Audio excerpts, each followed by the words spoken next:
Great. I think the recording has started. Just double checking. Great. Is the recording started? Just wanted to double check. Is there a way for you to see that the recording's okay? Great. So we will continue our discussion on scanf from the last class, and then we will see some new ideas in today's lecture. So one important idea that we introduced in the last class is the representation of alphabets. Like for example, the character A, its ASCII representation is 65. It is this is what is called as an ASCII representation. ASCII representation.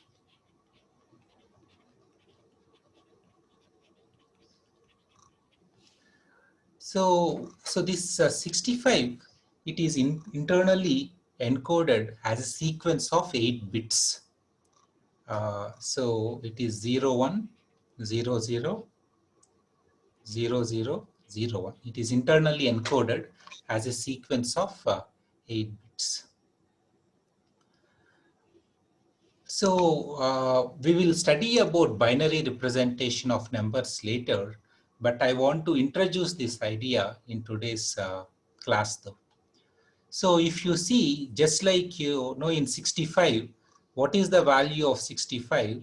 So this digit has the value 10 power 0, and this digit has the value 10 power 1. So the overall value of this is 6 times 10 power 1 plus 5 times 10 power 0, which is nothing but 65. Similarly, in binary numbers, so this value, this position has value 2 power 0. This position has value 2 power 1. This position has value 2 square. This has value 2 cube.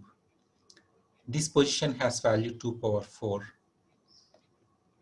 2 power 5, 2 power 6, and 2 power 7. And so if you see if you sum up the values, so all the values associated with this 0 bits, they don't contribute any value. So only this one contributes, and this contributes a value 64, and the least significant bit, this contributes a value 1. When we add them together, we get 65. So in general, the value of a binary number, if you see B7-bit binary number, B7 to B0, its value is nothing but sigma I is equal to 0 to 7, 2 power I times Bi.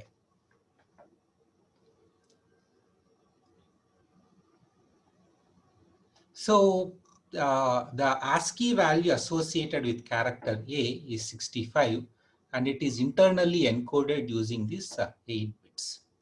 We will see later on the conversion between binary to decimal and decimal to binary. But for today's class, this much understanding I would like you to have.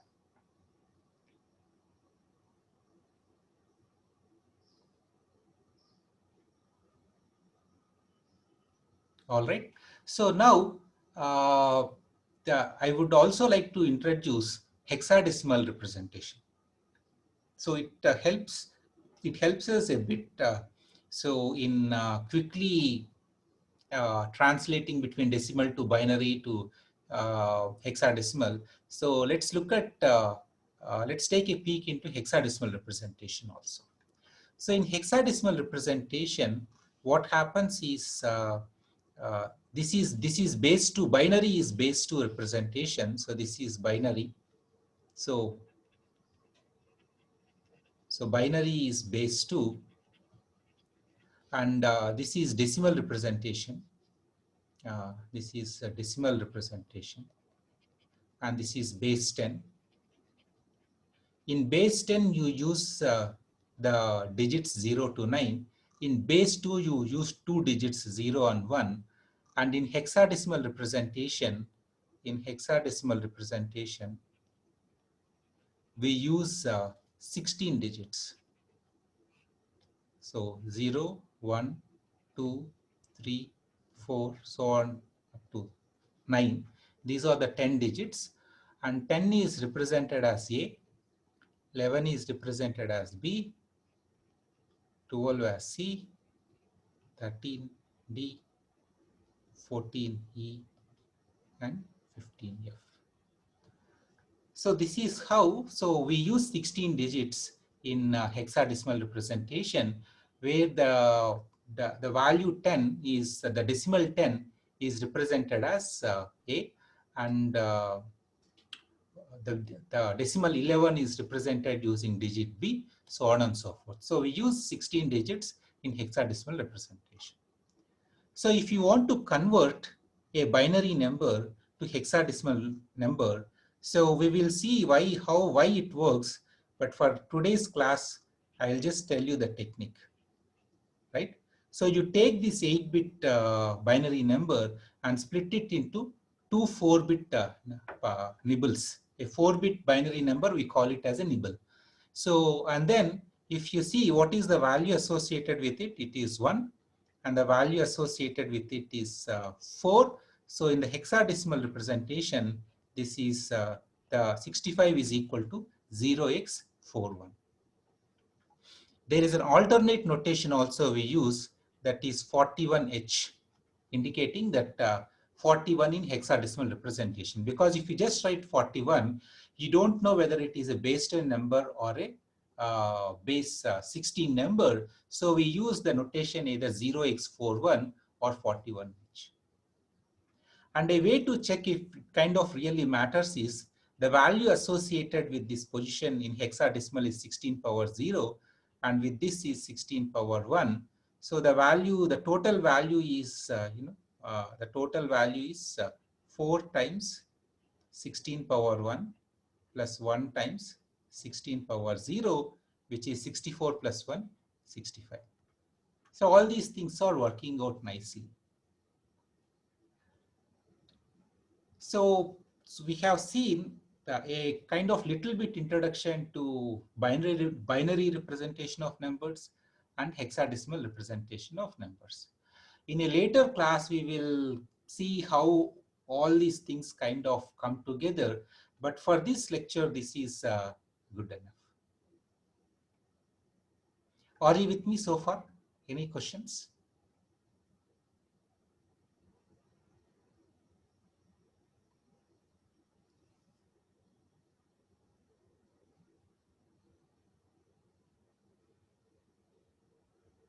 Great.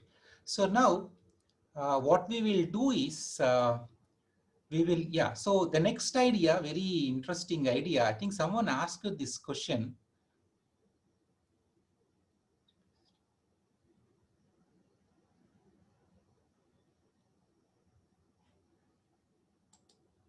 Four is not based in, four is Karthik has this question, the 4 here, it is not a base 10. So it's that's not the right way to think. So the 4 here is nothing but the 4, the digit 4 in the hexadecimal form.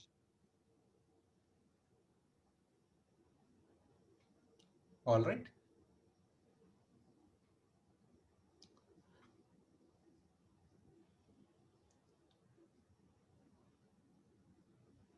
While converting, how do you see right now? Don't worry about how the conversion happens.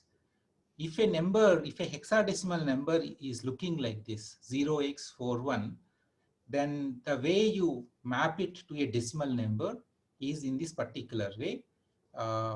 In this position, the value of the positional value is for the least significant digit is 16 power 0, and for the next digit is 16 power 1. And yeah, so like for example, instead of this, if you have something like 0x A1, then again this position value is 16 power 1, this is 16 power 0, but A is 10, so you have 10 times 16 plus 1 times 16 power 0, this will be 161. All right. So let's go to the. So last class, I think someone asked very interesting question. I think it is Ame. So the question is related to the scanf function. So you have the scanf function, and when you enter character A, in the keyboard, so what happens is this character A enters into the keyboard buffer, and the way it is encoded in the keyboard buffer is using 1 byte, and it is encoded as 65. This is the ASCII value of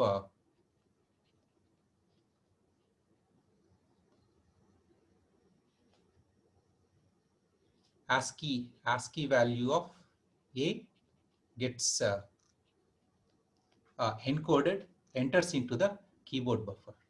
So this is your keyboard buffer.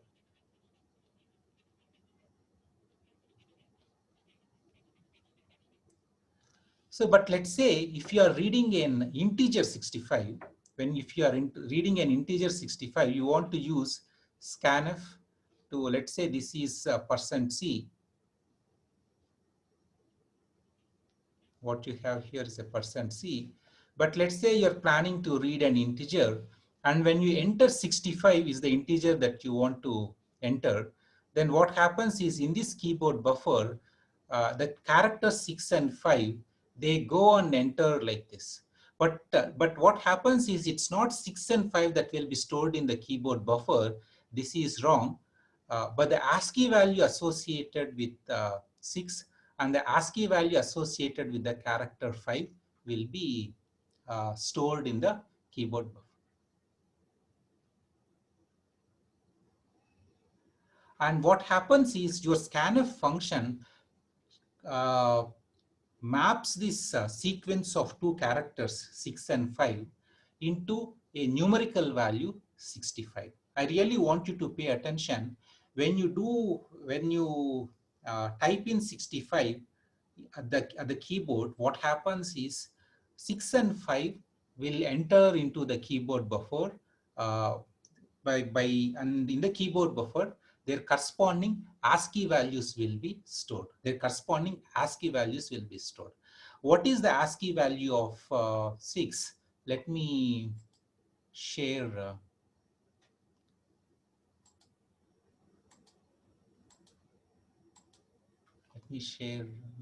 Stop share. Just give me a minute.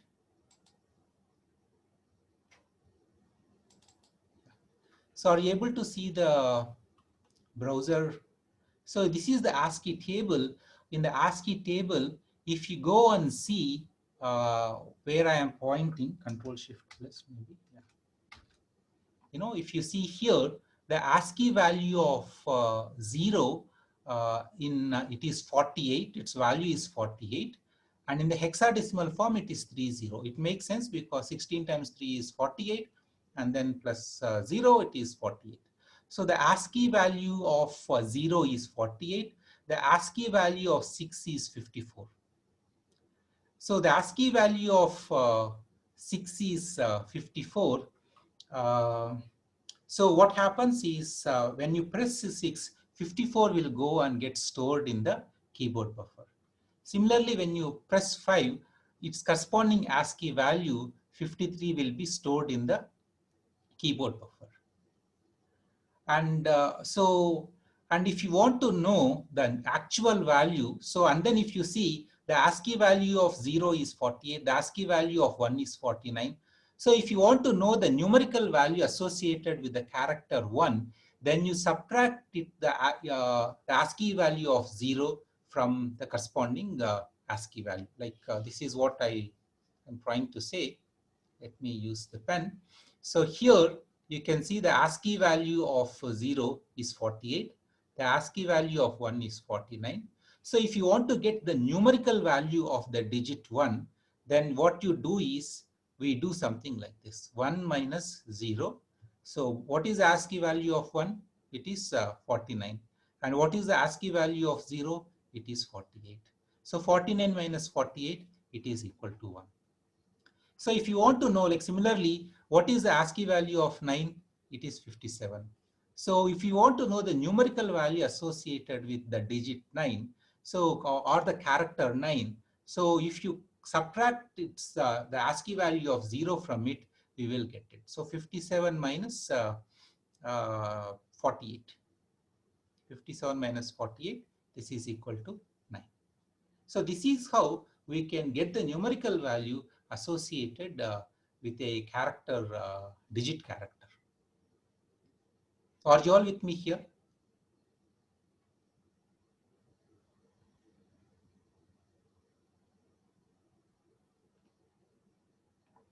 And you can see here the ASCII value of A is 65, the ASCII value of B is 66, so on and so forth. So here you can see the ASCII value of different alphabets. So may I ask a question? See, please raise your hand. Okay, please go ahead. Yeah. So say I wanted to store 65 as characters itself. Okay. So would I be needing 2% C's in my scanf statement then? Good question. So you will see later, you can think of 65 as two characters or a string 65. We didn't yet look at strings. We will look at strings later on. When you look at strings, then we can use a different format specifier called as %s, using which we can just store 65 using just %s versus using a %c and %c. Okay. Understood, sir. Thank you. So %s is the format specifier. Later we will see.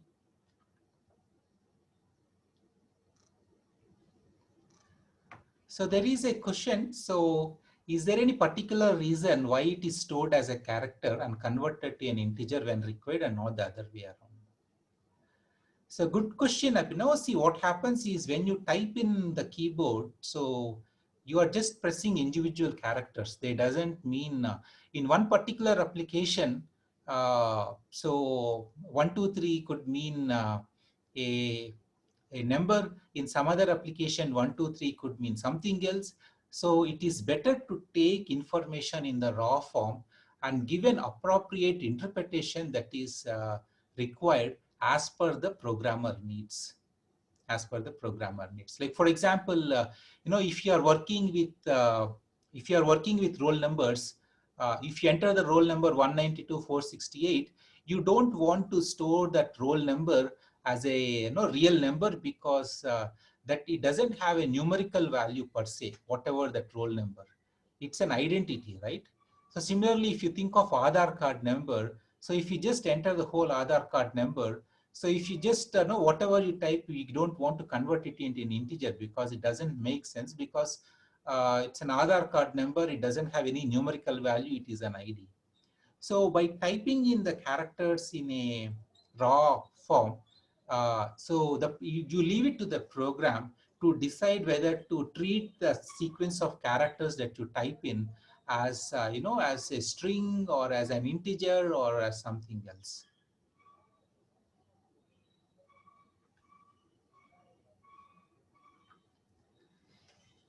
So there is a question from Rudransh. We have heard that an integer takes up to 2 bytes of data. However, when using scanf to take up to a 3-digit number, we are using 3 bytes from the keyboard buffer. And how does that work? See, Rudransh, so I'll explain you what is happening. Let's go back to the whiteboard.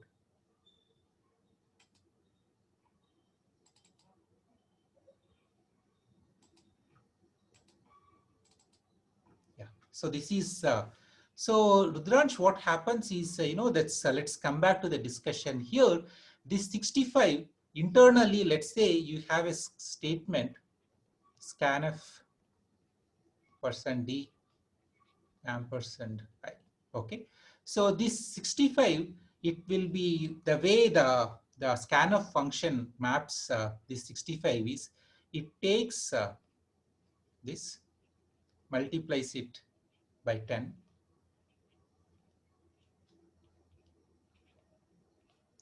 and this value turns out to be 65. And this value actually, the 65 decimal value, it can be encoded just within 1 byte, technically speaking. Although in keyboard buffer, when you think of 65 as 2 different characters, but in the memory of the computer, after this translation, when you do this mapping, when you go from here to here, when you go from here to here, through this mapping function, what happens is that 2 bytes gets compressed to 1 byte. Actually 1 byte in this case. But if the number is larger, so you may not be able to contain it using 1 byte. So usually integers we take, we allocate 4 bytes to store integers. That part we will come later. But right now what I want you to appreciate is when you type in things, like for example, instead of 65 in the keyboard buffer, you type, so 121 is what you type. So when you type 121, so in the keyboard buffer, it takes 3 bytes, but in the memory of in the variable associated with that integer, like for example, I, what happens is this 121, this 3 byte ASCII characters is mapped to a numerical value, decimal value 121, and that gets stored in the variable I. And actually 121 can be represented using just under 1 byte. All right. Are you with me here on this example? So this is very, this kind of conceptual clarity is essential for you as you keep going forward. Are you with me so far in today's lecture? Sir, can you give me another example? Like I didn't quite get the 121 example. 121 example. So if you think of 121, yeah. So what is the binary representation for 121? So binary, yeah, let's say it has some binary representation. We will come to the binary representation. But if you see in the keyboard buffer, 1, 2, and 1 are stored as 3 ASCII characters. You know the ASCII representation for 1 is 49 because the ASCII representation for 0 is 48 and the ASCII representation for 2 is 50 and the ASCII representation for 1 again is 49. This is how it resides in the keyboard buffer. But after the execution of this scanf statement, what the scanf statement does is it consumes this 121 and assigns to variable. The net effect of what the scanf statement does is it assigns to variable I this value 1 minus 0 star 10 square plus 2 minus 0 star 10 plus star 10 power 0. So this value is nothing but 1. This value is nothing but 2. That is, if you take the ASCII value of 2 minus ASCII value of 0, it turns out to be 2. Yeah. So when I use this, this means ASCII value of 1. Yes. And then similarly, you get 1. So what it turns out, this value is equal to 121. And if you look at representation of 121 in binary, you can actually fit it within 8 bits. Although you allocate 4 bytes to all integers, some integers take only, they just can be represented using 1 bit, not 1 bit, using just 1 byte. And 121 is one such number. So basically, whenever you use a scanf statement, no matter what it is, to maintain uniformity, it'll always take it as an ASCII value and then convert it again. Exactly. Like for example, if it is what if it is 121E5, how you can even enter exponential floating point numbers. So what scanf does is it reads the whole thing as a sequence of ASCII characters and maps it into its equivalent floating point representation, because floating point representation is much more involved than integer representation. So we will take it up at a later point in time. But that's what the computer, that's what scanf does. Like for example, if the input is 22.9, so in the keyboard buffer, you see, like the ASCII value of 2, the ASCII value of 2, the ASCII value of dot, and followed by the ASCII value of 9. Like this, the keyboard buffer will contain. And scanf takes this sequence of ASCII values and maps it into its equivalent floating point representation. Thank you, sir. I got it.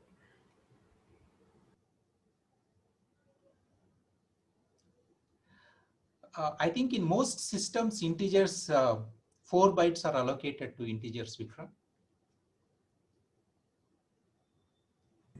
Excuse me, sir. Can I ask a question? Sure, go. Sir, in scanf, the scanf function is operating on characters. So, sir, how is it doing integer operations on characters, like 1 minus 0? Shouldn't it be the ASCII value of the character rather than the character itself? Because 1 here is stored as a character, not as a number. One is, yeah, so what is, because, what is your question, Gaurav? I still didn't.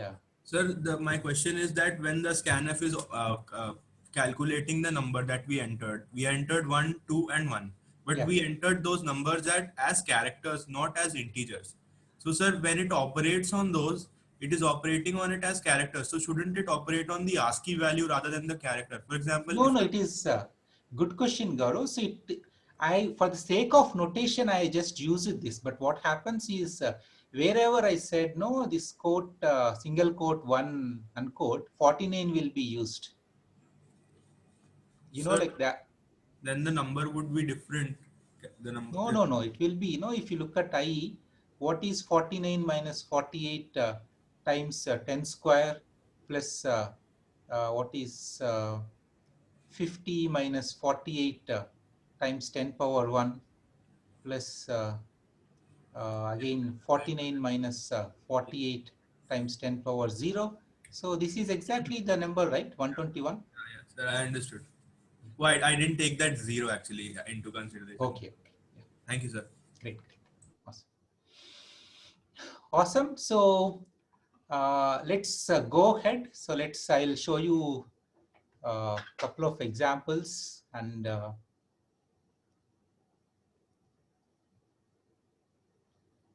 stop share.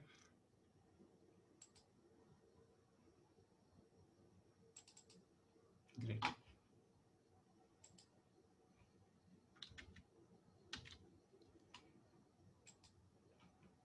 Yeah. So for example, I have this simple program char to num.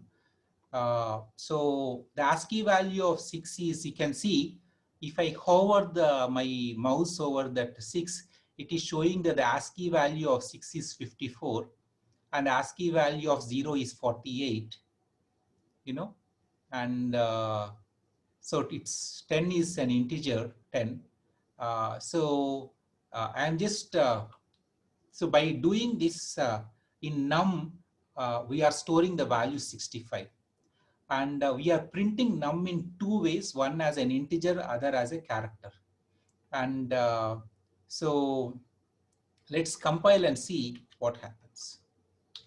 So what do you think we will get if I compile this program? Maybe you can type in the keyboard on the chat box. What do you think? Yeah, so yes, that's what you get. So 65 and A. So this value is 65. So 65, when you just think of it as a decimal number, you print it as a decimal number. And when you interpret it as a character, 65 is the ASCII value associated with capital A, and capital A gets printed.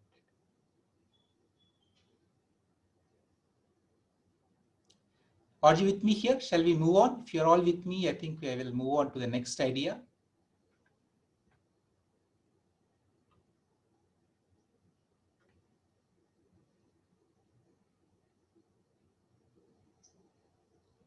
Yes, you can do the same with small letters also, small a, b, c, d, small alphabet also.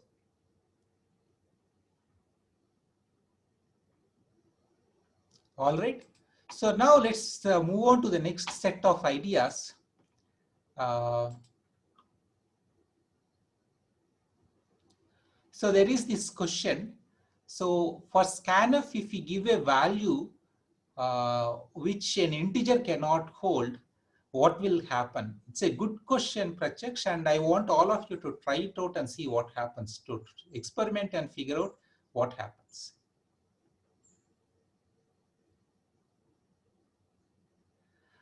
Is main the same as void main? No, main is not same as void main. So I think if you don't put anything before main, the default return type is int, I guess.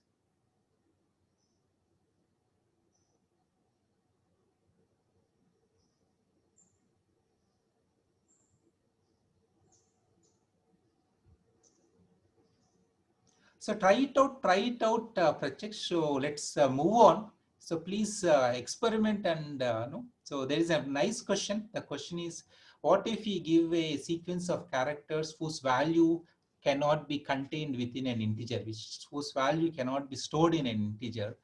Please try it out and see what happens. Let's move on. So now I am introducing an extremely nice idea. You better pay attention to this. If you see, so this program, in many times when you do, when you write programs, you need access to random numbers.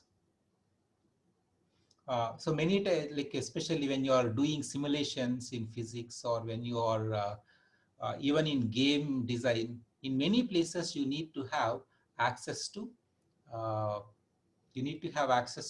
do I say? Yeah, these random numbers. So there is a random number generator function rand. If I hover over this this rand, you will know that rand is a function which takes a void. It doesn't take any parameter, any argument, and it returns an integer between 0 and rand max. And so it is available in stdlib.h. It's, I mean, if you want to use rand function, we have to include stdlib.h. So usually, so this idea of pure randomness, it is a bit tricky. So usually we say it's called pseudo random rather than random. So as you keep progressing, on this in your program, you understand the significance of why we are using pseudo random rather than random.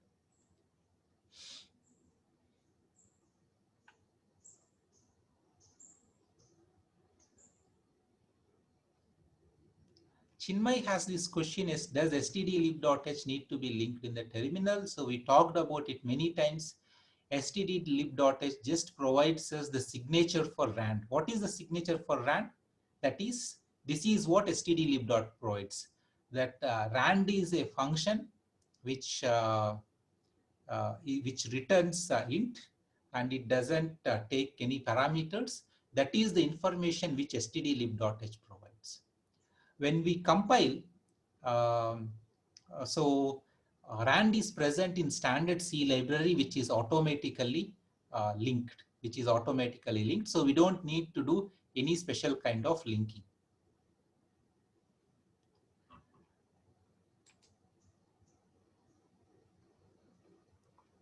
Yeah, so this int is the, so I used, okay, let's run this program and see. So GCC prg1 dot. So this is some random value it gave, and if you see, if I keep executing, I am getting the same random value. I'm not getting any new random value. Because these random values, these random number generators, they have what is called as a seed. So unless we provide some nice seed to these random number generators, the sequence of random numbers that gets generated will always be the same.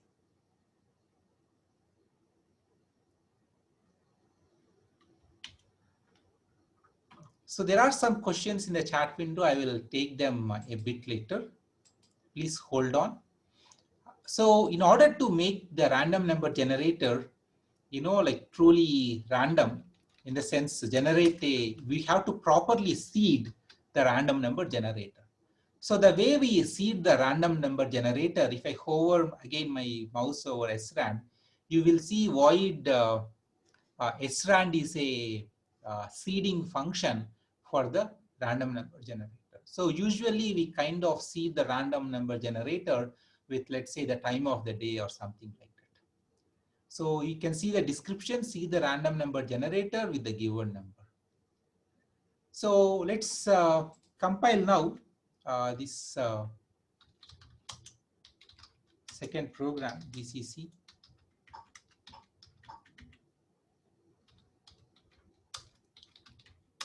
So now you can see every time I run, the seed value that is provided to the rand function, the seed value that is provided to the random number generator is appropriately seeded. So with a different time, so because of that, you get a different random.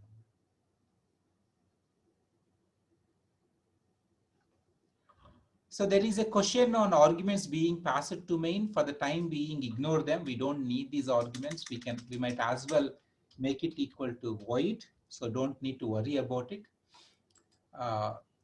So there is this question on seeding. So what is the seeding of a random number? So all I want you to understand here is there are two programs here.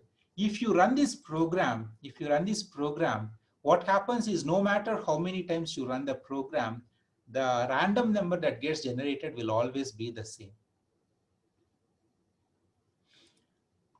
So in order for us to get, every time you run the program, it's like this, like for example, if you start playing, I don't know, one of these games, and if you start playing one of these games, I forgot, like where you run and jump over trains, etc. So every time the random number is the same, then what happens is the game will always be the same. Every time you start the game, the way the game proceeds will always be the same. So that would be a boring thing. So we want, depending upon, so every time the user, a player starts a game, we want a different kind of game sequence to be provided to the game scenario to be provided to the player. So if you use the time as a seeding function for the rand, then what happens is then you will be able to provide a different kind of sequence every time the student, every time a player starts playing a game. So there is a question from Rajarshi. So Rajarshi, please go ahead. So can you explain the time zero bit? So time zero, I recommend you, think of it as it gives some integer which is based on the current time in your system. All right. You can, I want you to read about this time zero function in the textbook or any place online, because most of the times, but for the sake of this discussion, all I want you to understand is time with zero as parameter. It doesn't affect the system time, and it returns some value which is dependent on the current time on your system. So, okay, right. Thank you. So that much is good enough for for understanding this program.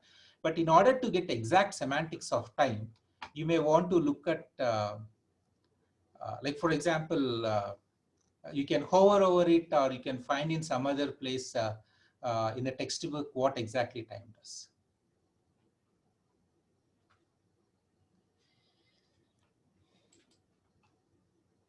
All right. So now, in order to make it clear on how this random number generators work and how what is the significance of the seeding function. So here you can see we have written a program for what is called as a simple linear congruential generator. So here,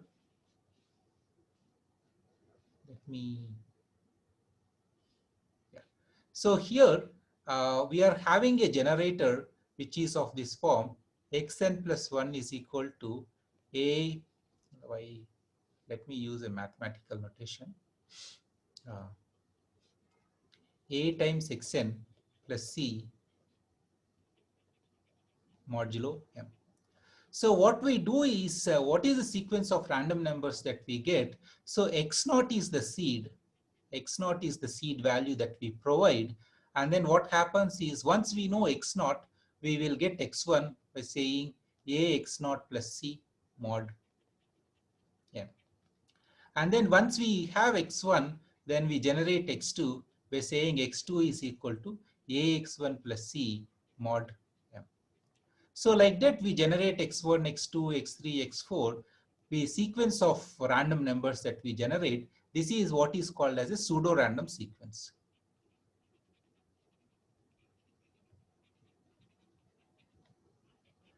And you can see from the pseudo-random sequence, if the seed is the same, the pseudo-random sequence is going to remain the same. It's not going to change. And some of you have noticed, so we'll come to the program in a while. I want you to first understand this idea of pseudo-random sequence. So if the seed is fixed, then the pseudo-random sequence is fixed. So if you want to get a different pseudo-random sequence, you want to supply a different seed here.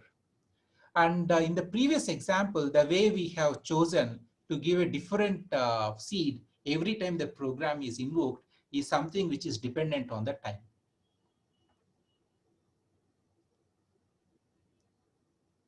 And if you see, this is the function, if you want to encode it. So now we are encoding this pseudo-random. This is what is called as a linear congruential generator.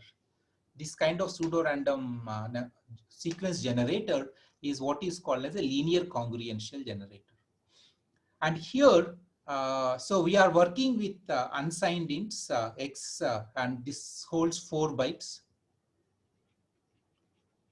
Unsigned int. So that means we are just working with positive numbers. And there is a seed. The initial value of seed we are giving as 2000. And the value of A, we are setting it as 10. And the value of C, we are making it as 200. And the value of M, we are setting it as 300. And then we just compute A star X is equal to A star X plus C%.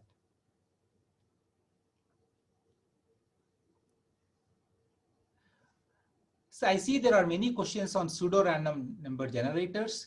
The purpose of today's discussion is not on pseudo-random generators. We will take up this topic again later. I just want to use the pseudo-random generators to introduce different operators that are available in the C programming language. All right. So I think you should pay attention to what I am saying and what I am highlighting, because otherwise you will take a different direction. I don't want to use an example which is very boring to introduce expressions, operators, precedents, etc. So I thought I will take a slightly more interesting example, but please don't get lost on the example itself. We will revisit this example at a later point in time.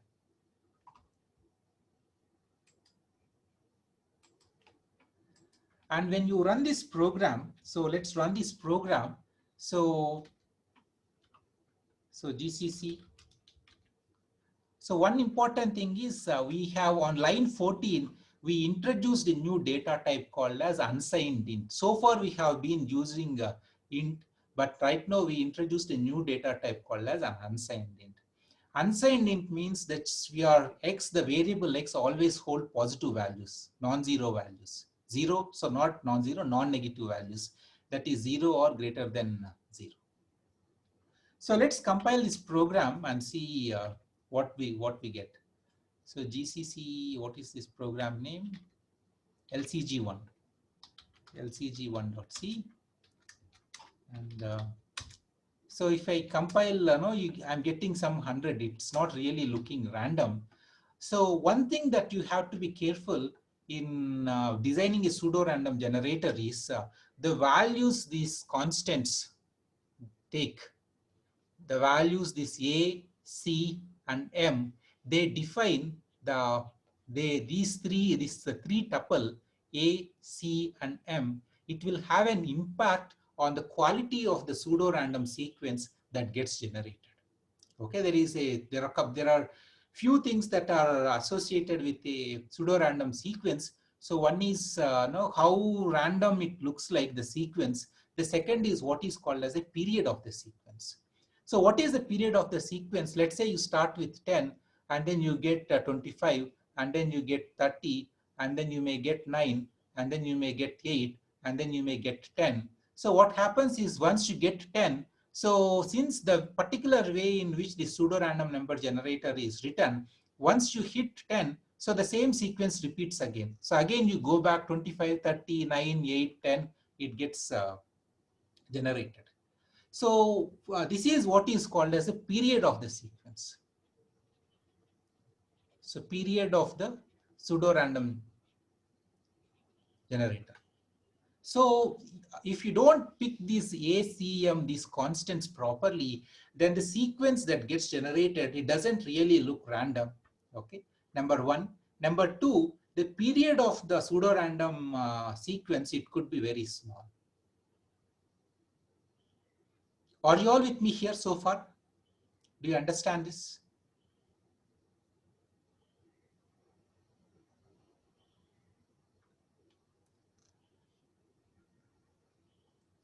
So if you see this formula, so this is A times X, this is a multiplication operation, and there is an addition operation, and percent m means it is a modulo operation. So in C, 7% 2 means what is the remainder of 7 when you divide by 2, that it turns out to be 1. So modulo is that.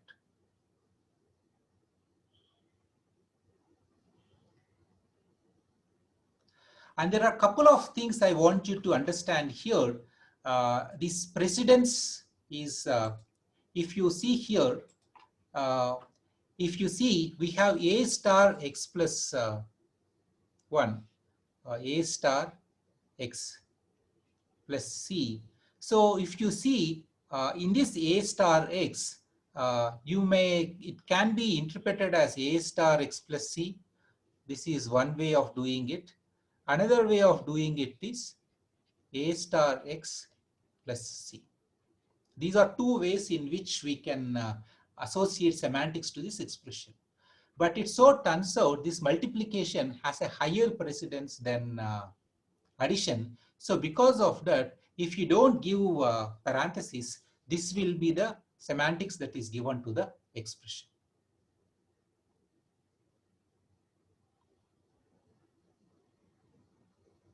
Are you with me on this one? I am introducing this notion of precedence, operator precedence.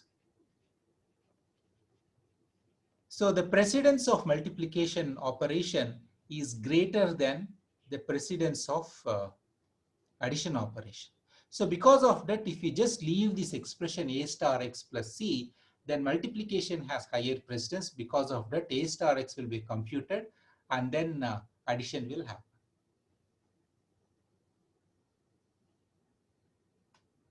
And there is one more thing also you need to understand.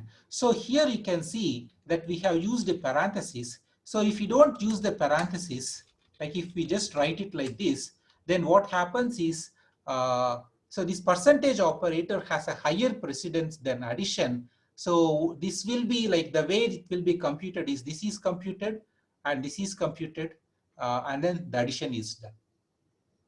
So, but this is not what we want. In order to give us the required semantics or override the prevailing precedence, what we do is we appropriately parenthesize the expression.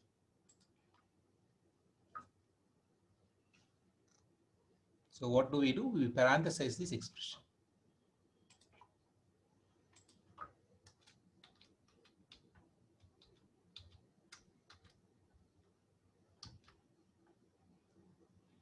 Are you with me here so far on this idea of precedence?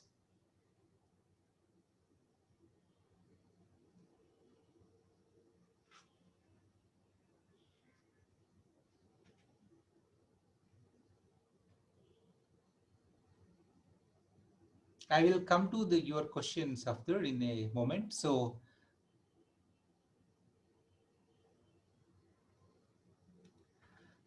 there is this question from Abhinav. Let me answer this because it's relevant to the discussion here. So there is this, the second idea is the notion of associativity, A by B by C. So there is what is called as a left and right associativity.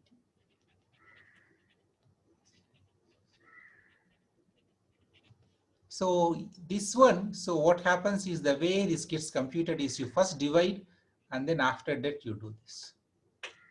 So division is left associative. Similarly, addition, A plus B plus C. So first this will be computed and then whatever the value it is, that value will be added to C.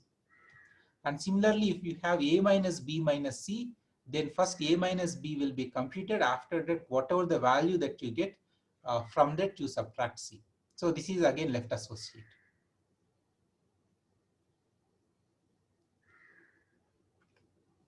Let's keep going. So we will revisit these ideas again. What I want you to appreciate is there are two nice ideas being introduced here. One is the idea of pseudo-random generators. And as we are looking at the idea of pseudo-random generators, you are looking at different operators that we are using: addition, multiplication, remainder operation, and precedence, associativity. All these ideas are also being introduced. So now let's look at another code, LCG2. Yeah. So as I said, these A, C, and M, they play a very critical role. They play a very critical role in the quality of the pseudo-random number that gets generated. So here it seems the rand function in GCC or in glib, sorry, not in GCC, the rand function in the standard library provided by C, it uses these constants. I'm not sure about it. You should check because I just got it from Wiki. It seems the value of A is this, the value of C is this, and this is nothing but 2 power 31. We will see what it is a bit later. But what it means is, since we are here, you take one and then you shift it to the left by 31 bits. So what happens is you get something like 1 followed by all zeros. This value is 2 power 0, so on and so forth. This value is 2 power 31. So since all these values are zeros, if you sum up their values, you get 2 power 31. So these are 32 bits.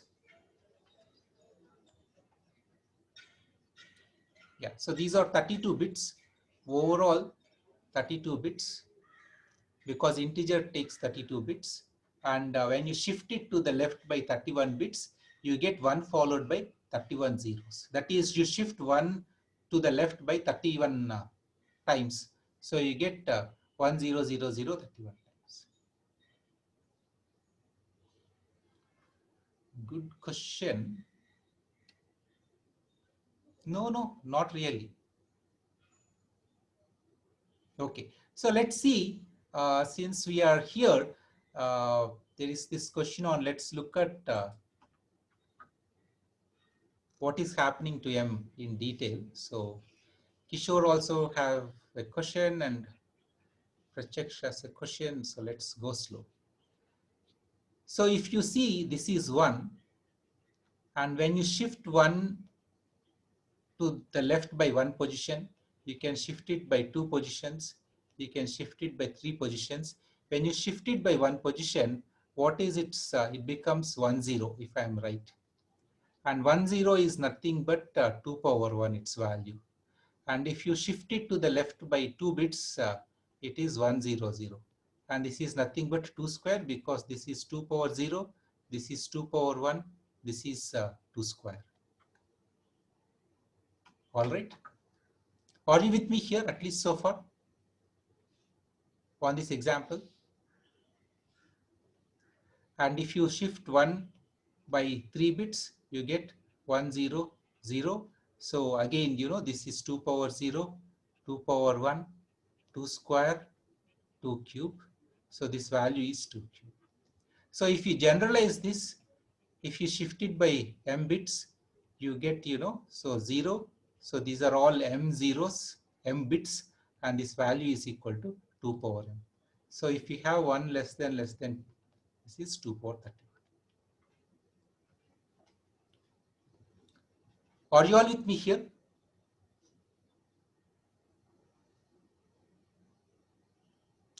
So there are other ways of doing it. We will revisit this idea later, but this much discussion, are you with me? Can you please confirm? Are you with me on what I have discussed? So can you that much? explain this part again? Sorry? The less than bit. Can you explain this part again? Okay, so you can see if you start here, so initially you think of it this way, 1 less than 0, you are not shifting 1 in any way at all. Okay. So this is just the same. So this is nothing but 1, this is 2 power 0, whatever it is.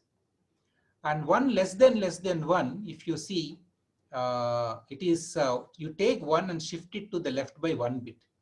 And now when you shift it in the, in the empty space, you enter 0. So you get 1, 0. Are you with me here? I hope. So what do we exactly mean by shifting it? It is what it means. I mean, shift to the left by 1 position and put 0 in its. Let's say if you are working with 2-bit things. Let's say something is present here. When you shift it to the left by 1 bit, what happens is you move this 1 to the left by 1, and in this empty space you put 0. Okay, so I understood that. Is there any specific reason why we do shifting? Why do? Is there any specific reason why we do shifting?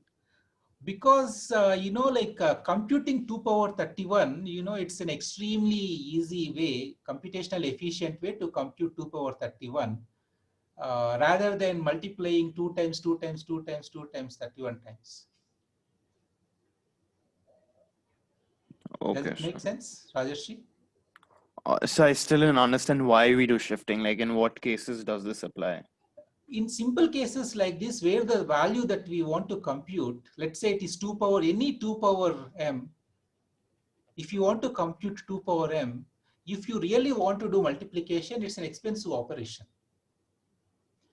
Okay, so so instead, if you just shift it, but shift is a very it's not an expensive operation at all. So wherever it's like we are computing the same value using a less expensive operation versus a more expensive operation. What is a more expensive operation? Multiplication is a more expensive operation, and shift is a less expensive operation. So this is the trick that we are using. That's all here. Okay, thank you, sir.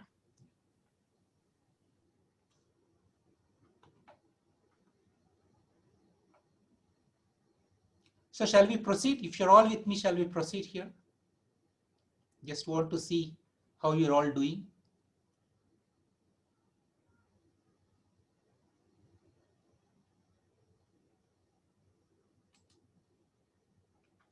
So now if you see here on line number 16, we are initializing x with time 0. That is, we are picking up some random integer based on the current time of the system. And then we are applying this linear congruential function, and we are printing that number onto the screen. So let's compile the program. This is LCG2.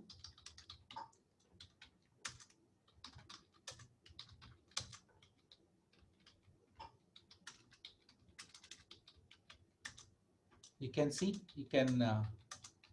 you're getting some really random stuff. Supposedly, at least they look random to us. To human eye, they look random to us. And if you want to print a sequence of random numbers, two same numbers in a row, where is it?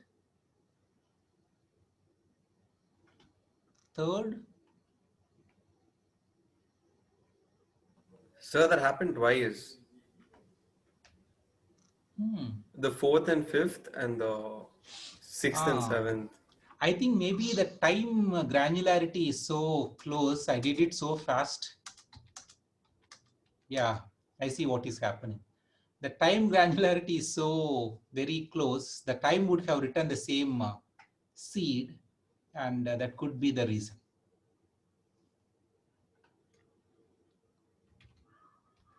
Good observation, guys. Fantastic, fantastic. So yeah, let's yeah, if you want to get one more random number, like all you have to do is like for example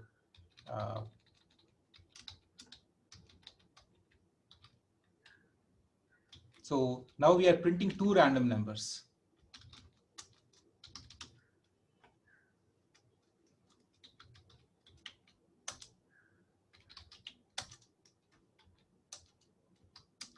So like that, you can get as many random numbers as you want by calling this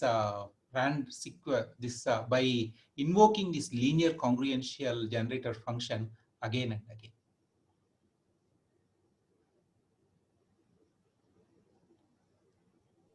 again. Sir? Yeah. Yeah, sir, I wanted to ask that right now what we are getting are very, very big numbers, right? So Yeah. like 7, 8 digits and all. Yeah. What if I want to make a digital dice game, right? For a game, I Good. want to make a dice. Yeah. So Yeah. how can we limit the values from 1 to 6 or any one we want? Like I haven't seen any one time see a small value whenever you executed the previous functions. That's It true. seems That's like true. yeah, so if it's random, it should also generate 31 or 195 or something like that. But till now, it has only generated 6-digit or 8-digit Yeah, numbers. Good So question. Good question. Good question. So, so you have to use, like, for example, so if you want numbers between 0 and 7, 6, then you can, you know, like kind of use, this is not foolproof, as you see later on, no, you can kind of map it to a range between 0 and 6, but whether it is truly random or not, you will have a programming homework where you will generate a random number between 0 and 6 and study if the numbers that are generated are truly random or not. But one simple trick is this. But by doing this trick, whether you get really random, we don't know. We don't know, because how do we say, like, for example, one test for randomness is if you do this 1,000 times, then you should get 0 with 1/6 probability, you should get 1 with 1/6 probability, you should get 2 with 1/6 probability, so on and so forth. So that is a test, like how good your random number generator is. So you should write, there are tests for random number generators, and what those tests is, they will do the statistical analysis, whether all the values are generated with equal probability or not, and things like that.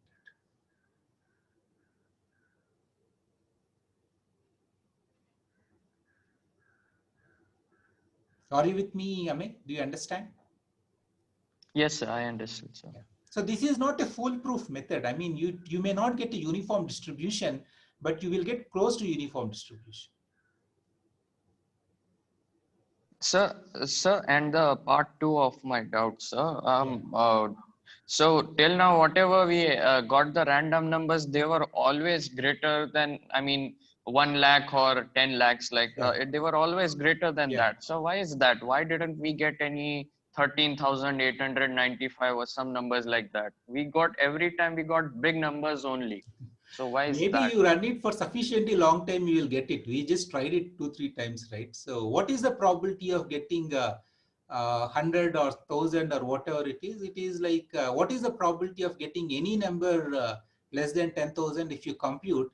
It is like 10,000 divided by 2 power 32 possibilities. So that's how probability works. So all of you have fantastic questions on random number generators. I will give you one homework on random number generators to see, whether it makes sense or not and all that. But good questions, keep them in mind. But this is a very involved topic to understand, the theory of random number generation. So I have a question for you now at this Can I ask a question? Yes, Lakshmana. Sir, so now technically then if you try to get two random numbers in the same execution, like you use two random numbers Yeah. and compile it once, then both the random numbers will be the same, right? They'll be random, but those two will be the same. No. What do you mean by that? Like now, suppose I call a random number once in the program, it'll give me a random number. Then I call the random number twice in the same execution. Okay. Then both the numbers will be the same, right? Because the time difference is zero there, because it's compiled at the same. Well, no. You seed it only once. If you see the program on the screen, you do the seeding only once. After that, you just call the function again and again. You don't keep on seeding again and again. Okay, so then if it uses the same seed, that means then it won't change, right? The random number won't change then. Yeah, Because if the seed is the same, the sequence is the same. But yeah, so then over here it shouldn't give me different numbers, right? Why did it give me different numbers? Like 6 and no. 1. Please, Lakshman, just pay attention to the screen. What is being done? So on line 16, we are seeding. Yes, sir. On line 18, we are generating the first random number. So so this is x naught. This is x1 is equal to a star x naught plus c %n. And if you see here, this is x2 is equal to a star x1 plus c %. Oh, okay, yeah, sir, I got it. You're using that random number again. Yeah, I got it, sir. I got it. Thanks a lot, sir.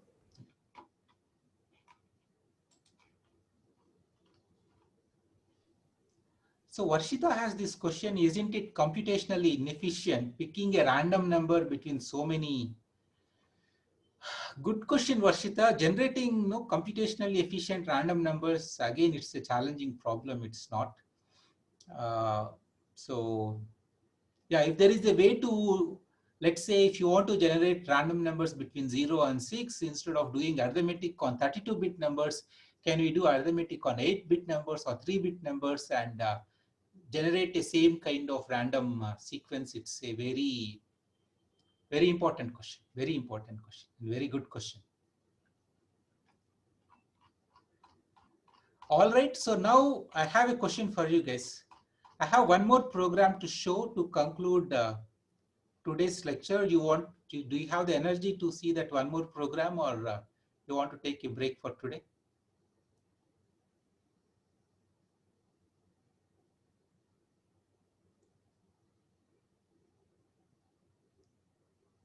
Great. So let's see, because once I do this, then you will be ready to do lab 2. So we'll spend 10 more minutes, and then after that we'll conclude today's lecture. So here is a program to compute the roots of a quadratic equation, ax square plus bx plus c, right? So again, this idea I introduced few classes back, that there is a real world problem, and how do we model that problem in computer is a question. So in this particular case, when we are thinking about a polynomial, quadratic polynomial, ax square plus bx plus c, and we want to know its roots, compute its roots, then all we need to do to model it is to store the coefficients a, b, c. So here on line 6, you will see that we have 3 variables a, b, c, and they are declared of type float. And the roots of this polynomial, they are given as minus b plus of minus square root of b square minus 4ac divided by 2a. The reason why I brought in this particular example is we will be using the division operator in a real sense. And there are some other ideas also. And then there is square root operation. And there is square root is not a basic operation. So if you want to use a square root, so SQRT, square root,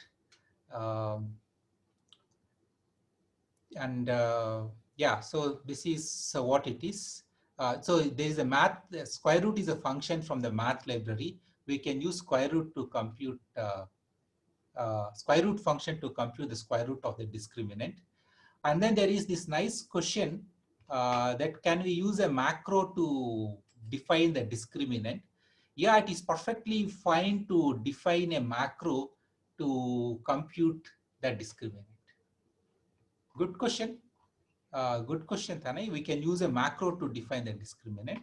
So on line 11, we are just printing something. Yeah, we are computing the roots of the polynomial ax squared plus bx plus c. And then on line 12, we are asking, please enter the coefficients a, b, c. And we are on line 13, we have a scanf statement which reads the values a, b, c. This is equivalent to reading the polynomial. And on line 15, we are computing the discriminant, which is b square minus 4ac.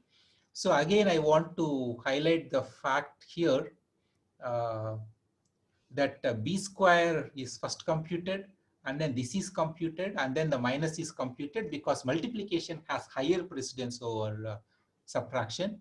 And then 4 star a star c is computed as 4 star a first, and whatever the value that you get, you multiply it with c and you get this value. So because multiplication is left associated.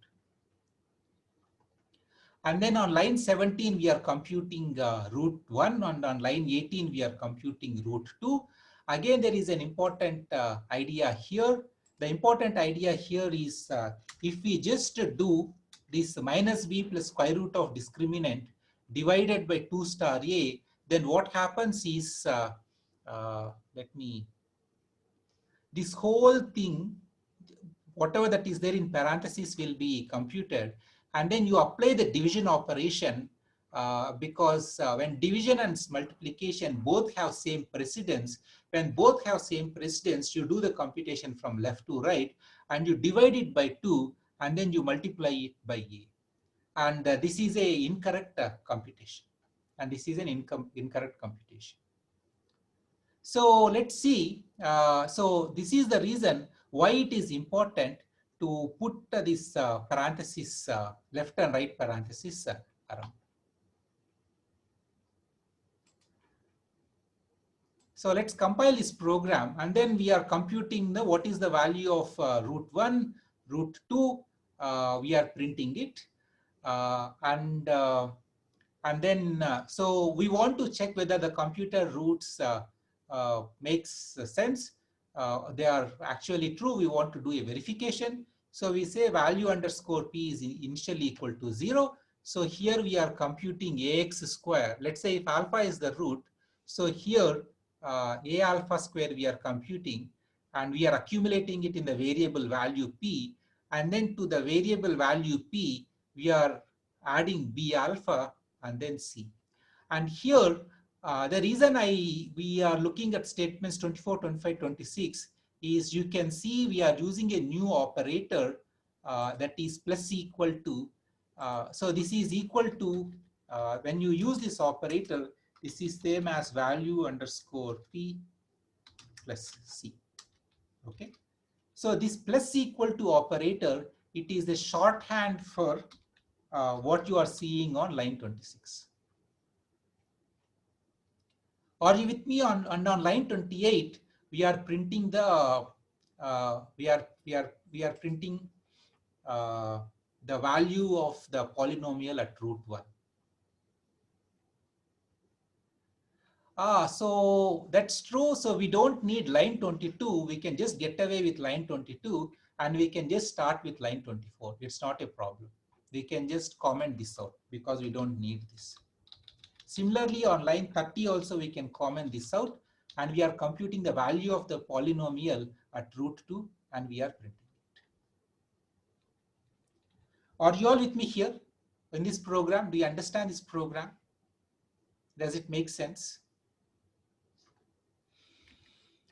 Let's compile this. GCC roots.c. See, now its square root is present in the math library. I have to use minus ln. Okay, now it is compiled. So yeah, so enter the coefficients of ABC. Can you give me some good input, guys? Don't give me a input which crashes. If it crashes, then you'll get no, a grade drop. So give me an input where it works. 112. So let's use 168.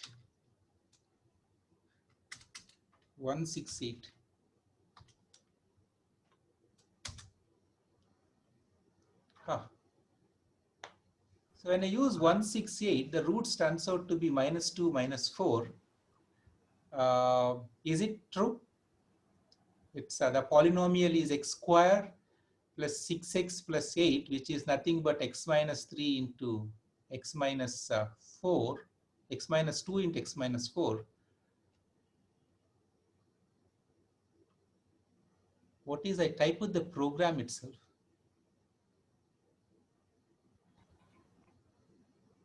What is it?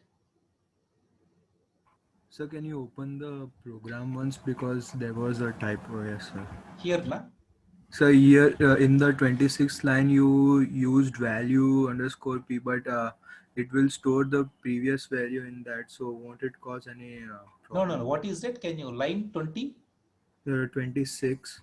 Yeah, but whatever the value of previous value plus c. Excuse me, sir. Just 1 minute. So who asked this question just before? Part. So yeah. Yeah, Parth. So what is the, so there is nothing wrong, Parth. So what is the problem here in this? So I thought that the previous values will be used in this one. So here on line 24, let's say this is the memory. On line 24, what happens is, so A alpha square will be assigned to value. Let's say this is value underscore p. And on line 25, so whatever the value that is present in value p, to that we are adding b times root. So on line 23, we are adding b alpha on line 25. And on line 26, we are adding c to it. Whatever the value that is present in that memory location, you read it and you add c to it. And after line 26, c will be added to this. Okay, sir. Excuse me, sir. Yeah, yes. Sir, in this case, you've not put bracket, but since A was 1, therefore the calculation was... Oh, is it? I was wondering how it worked. Okay. Thank you. Who is it? Sir, Gaurav. Yeah, thank you, Gaurav. So I was wondering, so I didn't put the bracket, no, how come it worked? So there is a problem here on line 17. Just because A is equal to 1, it worked all right. Thanks, Gaurav. Okay, so let's compile this program again and see what happens. Can you give me one more input? 1 to 1. It worked. All right. So let's try one more. 2, 7 minus 3. First root is 0.386 and great. Let's try 144.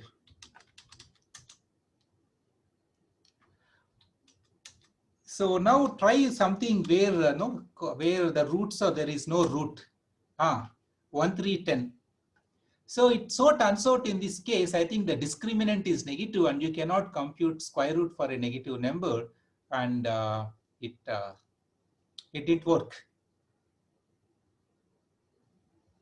NaN stands for not a number, I guess. I'm not sure about the representation for NaN. So there is NaN has a complex representation in floating point. Kishore, we will maybe see it before. Later, we will see when we talk about floating point representation of numbers, we will see how NaN is represented. So how do we fix this problem? So this is the question Vivek has asked. So let's fix this thing. So here, this is what we do, right? So we compute the discriminant. So this is the new construct that we are using. And that's the reason I want I want to introduce this idea, and then I thought we will break for today. So if discriminant is greater than or equal to 0, then you can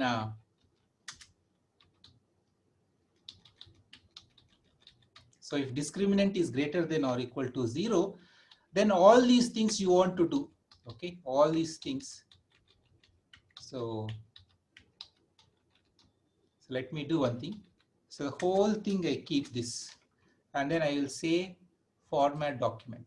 So now you can see if discriminant is greater than 0, then only all these things will work. Otherwise, I will have an else part. In the else part, I will say quad polynomial doesn't have real roots.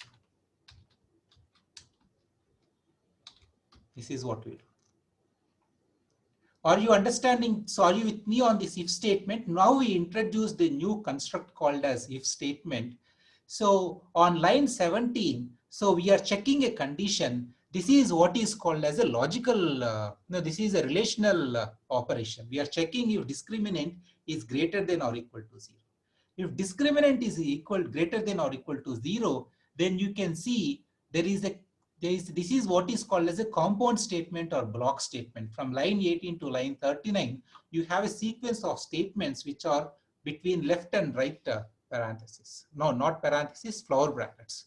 So this is very, very important. So all of you who are new to C programming or programming, please pay attention that if the discriminant is greater than 0, then execute this block of code. If this condition is true, execute this block of code. And on the contrary, if this condition is false, then execute this block of code. In this particular case, the false block, it has only one statement.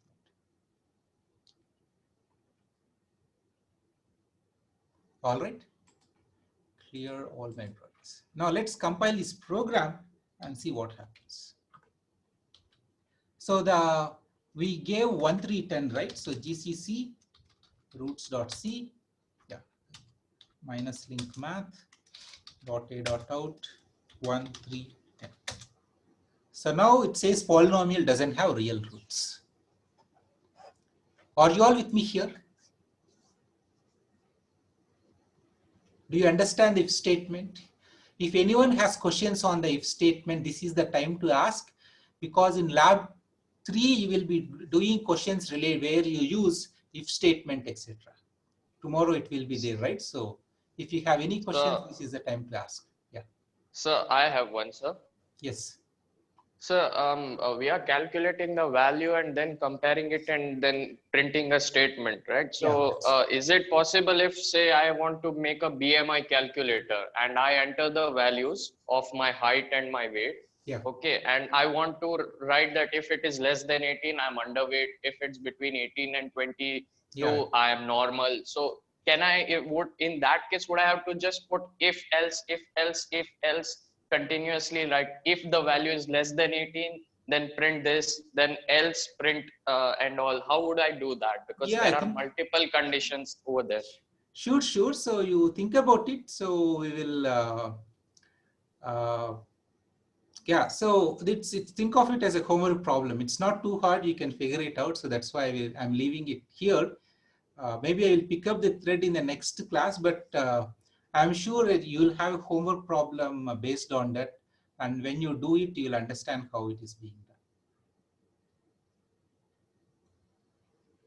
So I mean, you will find out the answer, but I will discuss the answer in the next class. It's all right here. Okay, sir. Thank you, sir. Okay, yeah. So if statement, so now, yeah, show if statement once, yeah. So you can see the if statement here, line 17, it starts.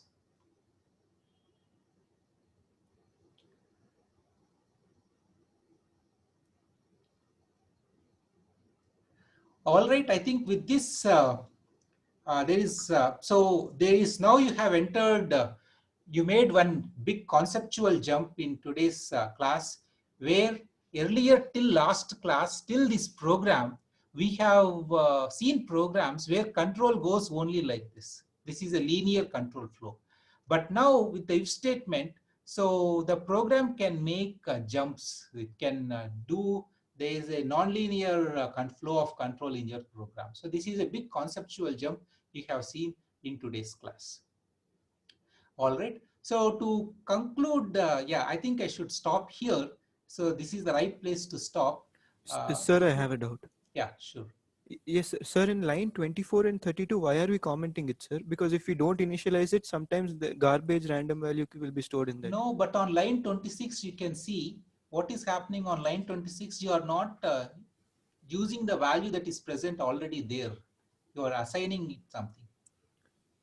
Line 26. Okay. Yeah. Yes, sir. We're anyway modifying it. Yes, sir. Yeah. So, but if you do something like this, okay, if you say plus equal to, then it becomes a problem. The value that is present already there could be a garbage. Yes, sir. Yes, sir. Okay, I and it's didn't see not that. a good thing. So, but Yes. now it is all right. Yes.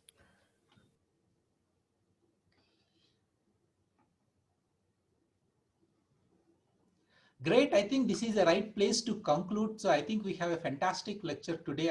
I am personally happy about today's lecture because we have seen about operators, we have seen precedence, we have seen associativity, and we have seen and then now pseudo random number generators. It's great. And then we have seen how scanf works, how ASCII sequence of ASCII characters gets mapped internally. And then we have seen if statement. So there are many nice ideas we have seen in today's class. And so, yeah, I feel very happy about today's lecture. And thank you. And so work on homework problems tomorrow. Lab 3 problems will be released tomorrow. Please work on them. And please take the help of TAs, take the help of our instructor Jiaul or me if you have any issues. And So sorry to interrupt. So yes. before you go, I just wanted to ask in the mail that you sent on Sunday or Saturday, you mentioned that the books we will get by today. So I just want to ask your follow up on that. Yeah, so it's we are following up. So I really hope that we will get by today. If not by today, definitely by Tuesday you will get it, and it will make your life better. Okay, so once you get the book. Sir, All right. Yeah, sorry about it. Okay. yeah, sir, like one more doubt. Sure. Yeah. So I was wondering. So 1 minute. So the class is technically over. So if you want to drop off, please feel free to drop off. And if you want to hang around and ask any questions or listen to others' questions also, I'm perfectly fine with it. Yeah, please go ahead. Sir, so I was wondering, now suppose I don't really want to input the coefficients of my quadratic equation as ABC. Yeah. Suppose I just want to input the quadratic equation and I want the program to search the equation and find the coefficient itself. What is it? Can you repeat again? Yeah. I don't want to input the coefficients of the quadratic equation myself. Okay, that's true. I want to input the quadratic equation itself and I want the program to search the quadratic equation. Oh, okay. Yeah, you can do that. Good question, but it's, yeah, you can do that. You have to parse that expression. So because whatever that you input, it will be input as a sequence of characters. And also you have to understand when you want to input, there is no way to input ax square in that particular way you write math. Like for example, if you want to input, let's say you want to input 3x square plus 4x plus 2. If you want to input this, then it's hard to input it this way. So you may want to input something like 3 star x plus 4 star x plus 2, something like this you may want to input. Yes, sir. So that would be kind of boring or painful. But on the flip side, so since I can say, so with modern, you can use artificial machine learning tools wherein you can write like this 3x square plus 4x plus 2 and some kind of, you can run a OCR algorithm and it can translate that into a mathematical equation with high probability. Okay, sir. Thank you, sir.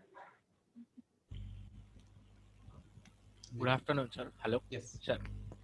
Yeah. Sir, we have a small doubt regarding lab to part 2, the fifth question. So it is to print